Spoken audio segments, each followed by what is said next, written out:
Nebuchadnezzar is one of the most powerful figures in the ancient Near East. Nebuchadnezzar wasn't just the longest reigning king of Babylon. He was likely their greatest.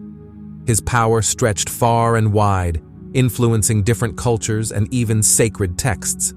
He defeated the Egyptians, conquered the Assyrians, and destroyed Jerusalem, the heart of Judah. People practically saw him as a god on earth, and he almost believed it himself. But then, something unexpected happened. He had an encounter with the Almighty and discovered a hidden truth unknown to ordinary people. How did this powerful king encounter God? What was the profound truth he learned? Join us as we explore the hidden teachings of the Bible and uncover what Nebuchadnezzar knew that you don't. Nebuchadnezzar was a powerful and famous king of ancient Babylon, reigning from about 605 BC to 562 BC. He is best known for his military campaigns, such as the capture and destruction of Jerusalem and the exile of the Jewish people. His reign was marked by constant warfare, the construction of the legendary Hanging Gardens, other grand architectural works, and a centralized government. He was an ambitious ruler who wanted to expand his empire and showcase his wealth and power through monumental projects. However, Nebuchadnezzar was also known for his arrogance and pride, which ultimately led to his downfall, as depicted in the Bible. People of all ages and statuses, from the elderly to children, showed their respect by kneeling before him. His power was unmatched, creating a vast empire that included Assyria and Egypt, making him a dominant force in the ancient world. But his immense success made him prideful and lazy, distorting his view of life and the world.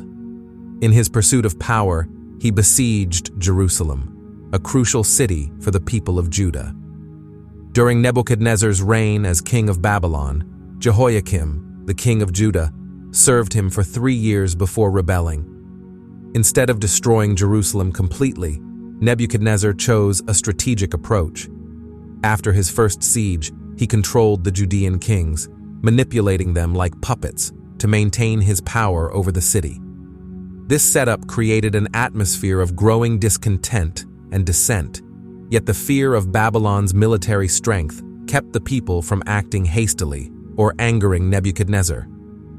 According to 2 Kings 24, 1-17, Nebuchadnezzar installed Zedekiah, a young man, as a puppet king of Judah to maintain control and prevent revolts.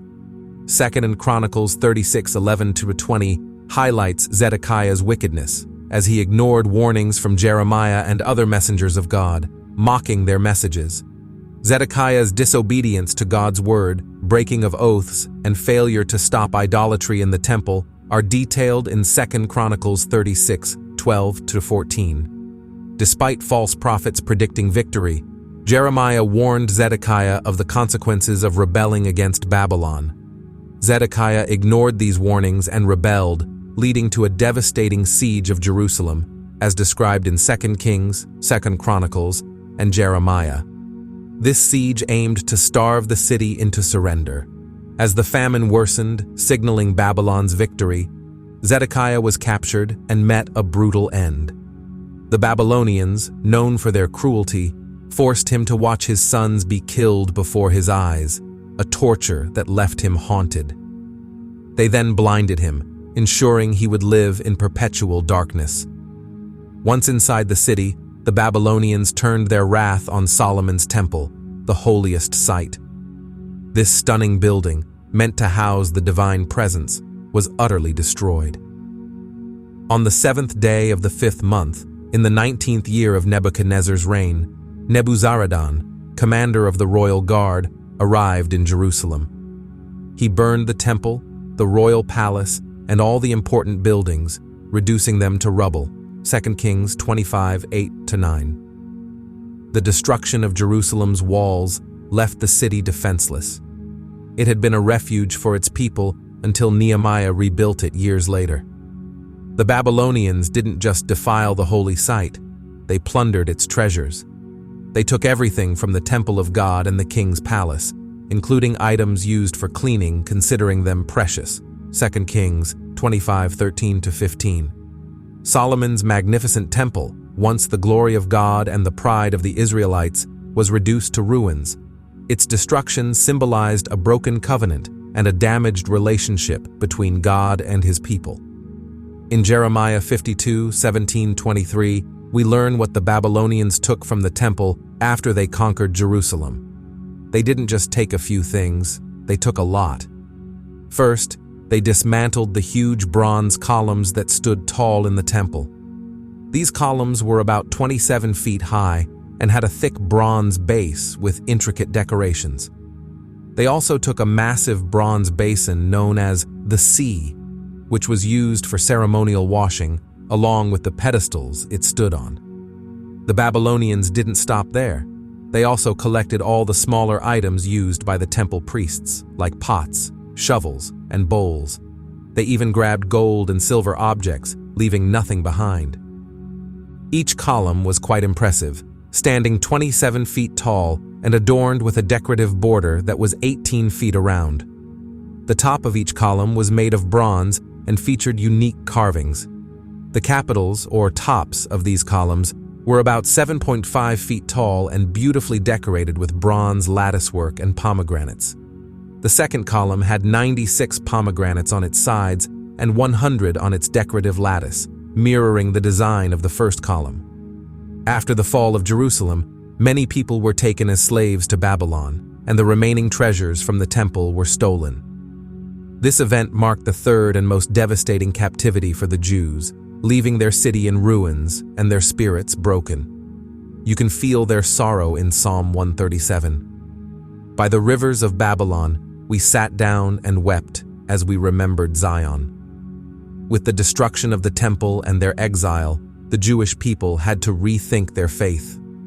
They learned that their connection with God wasn't tied to any specific place or building. Realizing that God was present everywhere, even in distant Babylon, helped them adapt and maintain their faith. God chose King Nebuchadnezzar to bring judgment on the people of Judah who had turned to idolatry and disobedience.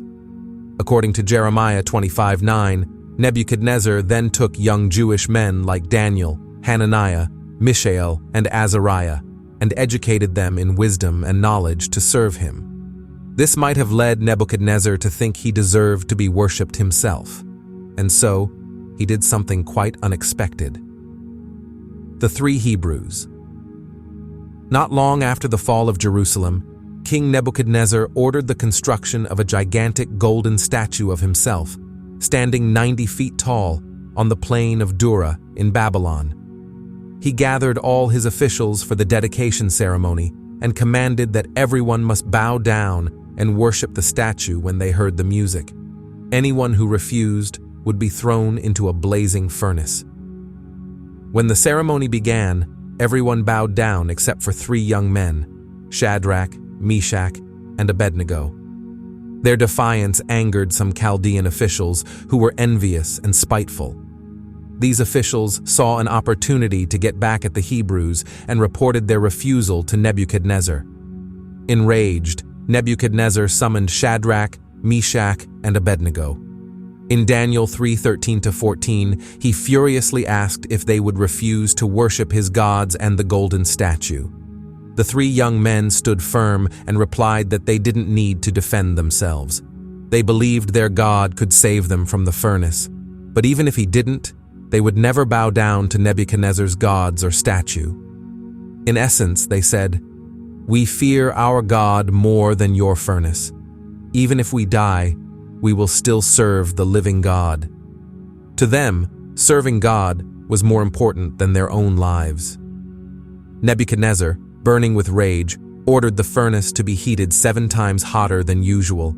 When Shadrach, Meshach, and Abednego were thrown into the fire, the soldiers who threw them in were killed by the intense heat. But inside the furnace, Nebuchadnezzar saw something incredible. Instead of 3 men, he saw 4 walking freely in the flames, completely unharmed. The 4th figure looked like an angel, suggesting a divine presence.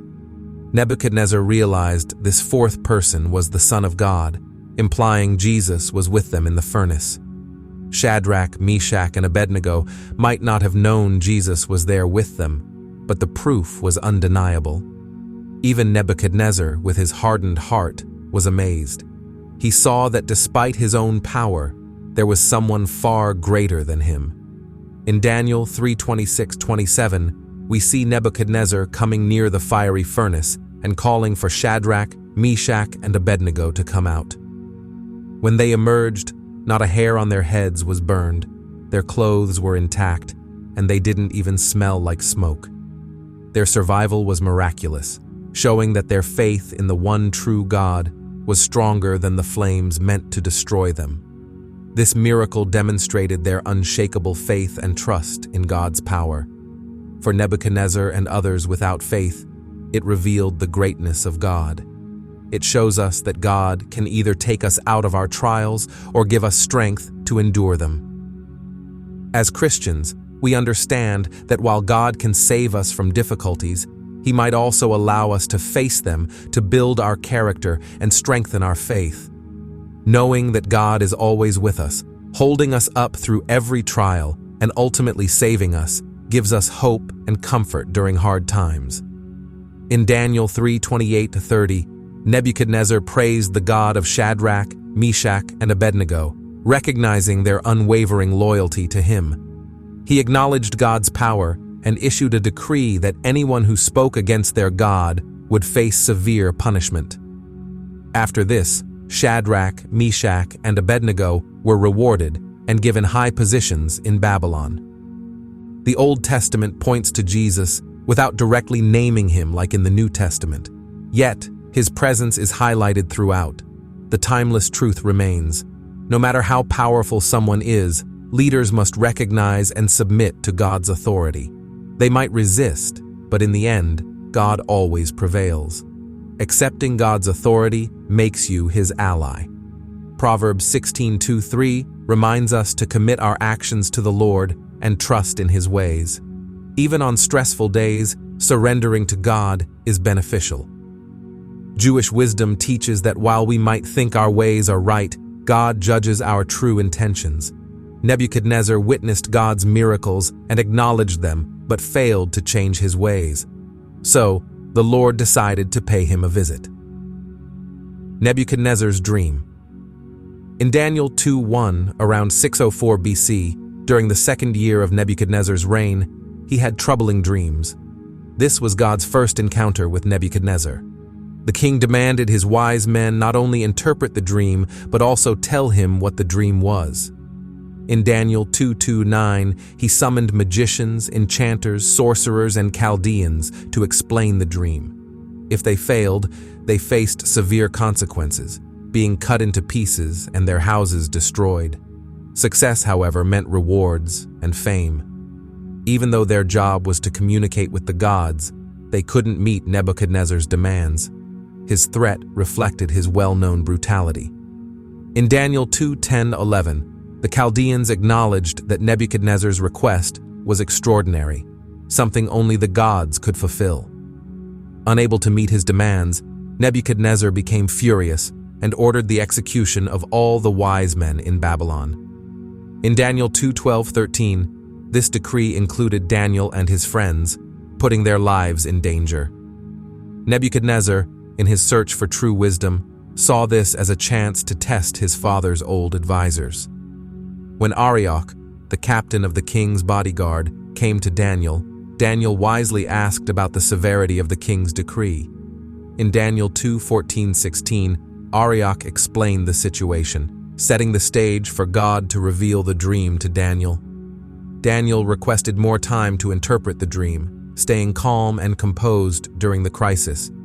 This reaction highlighted his true character, as difficult times reveal one's essence. Daniel sought time to consult God.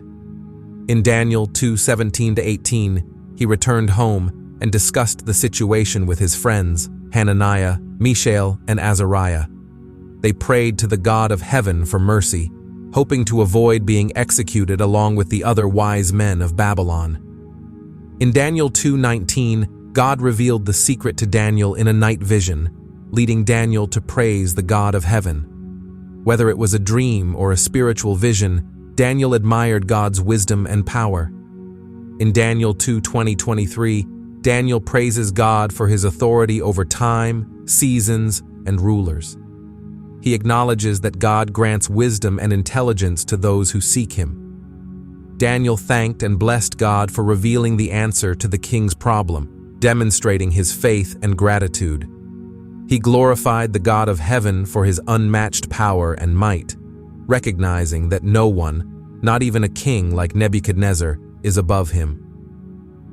In Daniel 2:24-30, Daniel approached Arioch, the captain assigned to execute the wise men, and requested permission to interpret the dream before anyone was killed. Arioch quickly brought Daniel before Nebuchadnezzar, introducing him as someone who could explain the dream. Nebuchadnezzar asked if Daniel could indeed reveal both the dream and its interpretation. Daniel replied that human wisdom couldn't provide the answers, but there is a God in heaven who reveals mysteries. He then described the dream, addressing the king's fears about the future, especially concerning the last days. In Daniel 2:31-35, Daniel described Nebuchadnezzar's dream of a massive statue made of different materials. The head was gold, the chest and arms were silver, the belly and thighs were bronze, the legs were iron, and the feet were a mixture of iron and clay. In the dream, a stone, not made by human hands, struck the statue's feet, shattering the entire statue. The stone then grew into a great mountain that covered the whole earth. Continuing in Daniel 2:36-45, Daniel explained the meaning of the dream. Each part of the statue represented different kingdoms that would rise and fall. The golden head symbolized Nebuchadnezzar's kingdom, the most glorious. The silver chest and arms represented the Medo-Persian Empire. The bronze belly and thighs stood for the Greek Empire under Alexander the Great, and the iron legs symbolized the Roman Empire. The feet and toes, a mix of iron and clay, represented a future divided kingdom, strong in some parts and weak in others. Daniel revealed that during the time of these divided kingdoms, God would establish his own eternal kingdom, represented by the stone. This divine kingdom would crush all others and endure forever. Daniel emphasized that this vision showed God's control over history, foreseeing the rise and fall of empires until his eternal kingdom prevailed. Daniel assured Nebuchadnezzar that the dream and its interpretation were trustworthy, as the Almighty God had revealed the future to the king. Nebuchadnezzar's dream symbolized a series of kingdoms, starting with Babylon as the head of gold, which represented Nebuchadnezzar himself. The following kingdoms, Medo-Persia, Greece, and Rome, were depicted with materials of decreasing value, showing their declining centralized power compared to Babylon.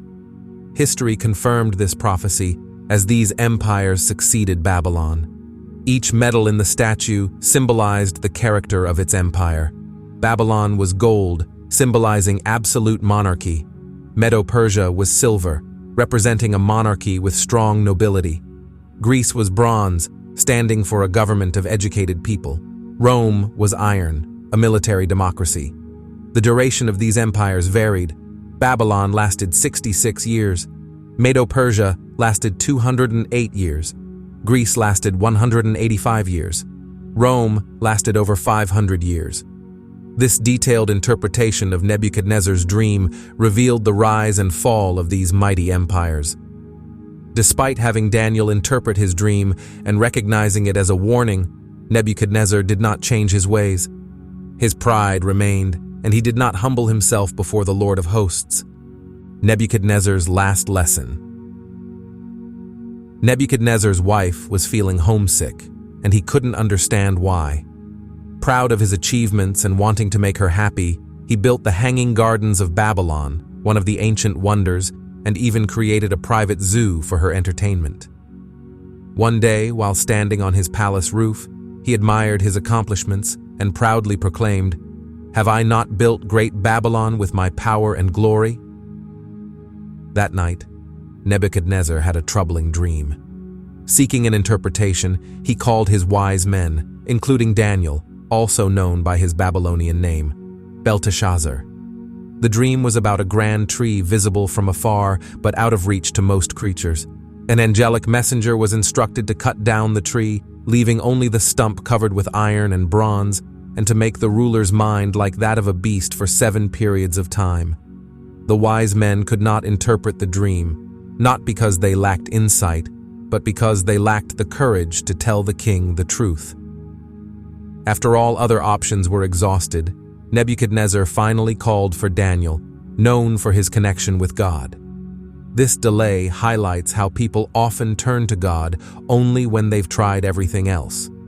Despite witnessing God's previous miracles, Nebuchadnezzar had not fully embraced faith. Daniel interpreted the dream, which symbolized Nebuchadnezzar's impending downfall due to his pride. The grand tree in the dream represented Nebuchadnezzar's reign, majestic and far-reaching. The command to cut down the tree and transform the king into an animal-like state signified his coming humiliation. This divine judgment was intended to humble Nebuchadnezzar and show that the Most High God rules over all earthly kingdoms, lifting up the humble and meek. Daniel explained that the tree symbolized Nebuchadnezzar's greatness and authority. The angel's decree to cut down the tree, leaving only a stump with an iron and bronze band, represented the king's future ruin.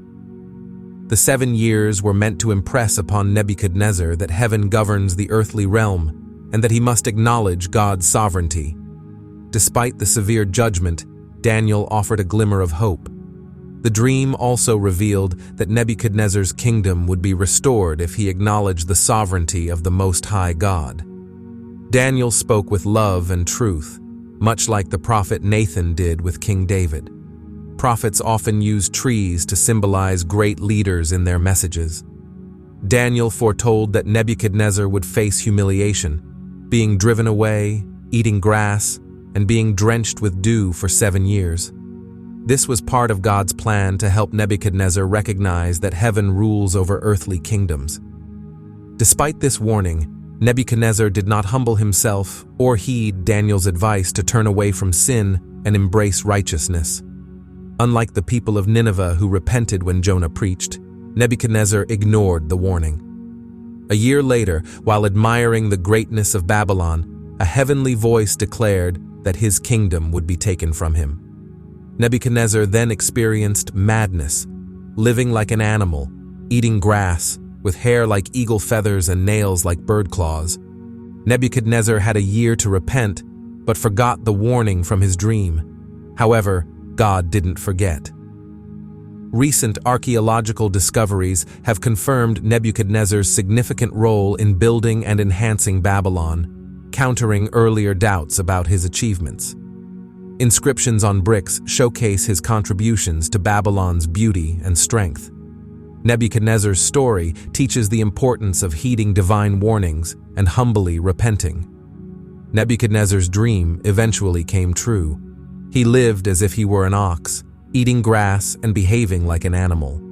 However, there's debate about the historical accuracy of this madness. From 582 BC to 575 BC, there are no records of Nebuchadnezzar's activities, which is unusual for a king known for his accomplishments. This silence suggests he might have faced significant personal challenges. After the time of his punishment, Nebuchadnezzar's sanity was restored. He looked to heaven, and his understanding returned. He praised and honored the supreme God, recognizing his eternal rule over all kingdoms. Nebuchadnezzar acknowledged the vast difference between human power and divine authority. He was fully restored to his kingdom, which became even greater than before. Through his transformation, Nebuchadnezzar came to recognize and glorify the Lord of Heaven. Nebuchadnezzar came to understand the deep truths about God, his faithfulness, righteousness, and power to humble the proud. The Babylonian king discovered the truth about himself only after acknowledging the truth about God. This change in perspective calls us to return to reason and worship with sincerity. Just as Nebuchadnezzar did, we should trust in God, which can transform our prayer life and reveal His power. We see God's ability to change our thoughts, reverse natural laws, and send angels to accomplish His will. God's intention was to restore Nebuchadnezzar, not to humiliate him. Let us bow our heads and worship the living God, who has the power to renew and uplift us. Nebuchadnezzar learned a powerful lesson. God humbles the proud. Some believe that Babylon symbolizes the world system, and Nebuchadnezzar's fall reflects the judgment of nations. His eventual restoration can be seen as a symbol of the millennial kingdom when God's righteous rule will be established. God's discipline was effective. After his time of madness, Nebuchadnezzar returned to his palace with a transformed heart. He recognized that his greatness came from God, not from himself. This shift in perspective led him to exalt God rather than his own achievements. Nebuchadnezzar's story highlights the value of humility and the dangers of pride. Proverbs teaches that pride leads to downfall, while humility brings honor. Respecting God and avoiding evil lead to success and help us avoid stumbling. Proverbs often teaches that pride comes before a fall, a lesson symbolized in the Garden of Eden. Humility and a deep reverence for the Lord keep us steady and aligned with God. Thinking we can claim God's honor as our own is like challenging the Creator of the heavens and the earth. The reassuring truth is that God never rests. The God who never sleeps is a strong and reliable foundation we can trust. Psalm 121 reminds us that our help comes from the Lord, the Maker of heaven and earth. He is our protector, always watching over us day and night and safeguarding our lives. The story of Shadrach, Meshach, and Abednego inspires us with their unwavering faith in God. Their example shows that no matter what life throws at us, standing firm in our belief leads to true victory. Trusting in God, who never sleeps, brings deliverance and strength. Fear, on the other hand, can give the devil a foothold. Isaiah 40:31 reminds us that those who wait on the Lord will have their strength renewed. Thank you for watching. We'd love to hear your thoughts in the comments below. Don't forget to like, share, and subscribe for more inspiring content.